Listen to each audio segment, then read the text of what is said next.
يعني هناك بصراحة الكثير من الأسئلة، لكن سأختصر نوعا ما وسأتوجه إلى أسئلة أخرى فيما يتعلق بالشأن الدولي. يعني بعد وصول ترامب يعني هناك الكثير من القرارات اتخذها بحق دول عربية ودول إسلامية بالذات. يعني هل تعتقد هذه التوجهات من قبل الرئيس الأمريكي ترامب سيشعل فتيل الصراع من جديد في العالم ككل؟ لا، لا، هذا كله مجرد انتفاش الباطل وانتفاخ الباطل، ليس شيء. إذا كان رجلا قويا عسكريا مهما فليرسل جيشه إلى ليبيا.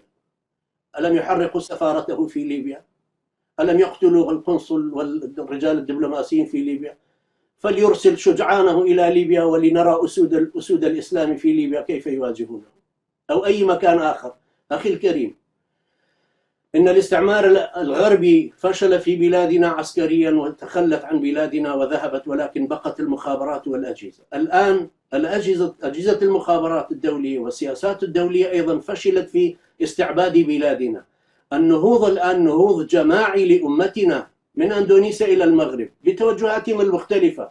لا أحد يرضى بالتوجه الغربي الاستعماري، التصفية الجسدية، القوى العسكرية، المكر السياسي والمخابراتي، الاختطاف، الاغتيالات، سرقة الخيرات، الاغتصاب، القيم الاجتماعية، هدم الأخلاق، تفكك الأسر، تفكك الاحترام، القيم الإسلامية. هذه لا أحد يرضى بذلك الآن.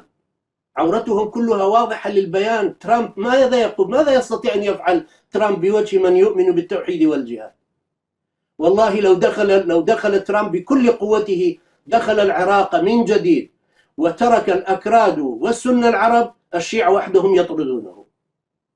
ولو دخل المثلث السني وحدهم يطردونه. لا أقول الأكراد، لأن الأكراد ولاءهم لترامب وقبل ترامب وما بعد ترامب أيضا.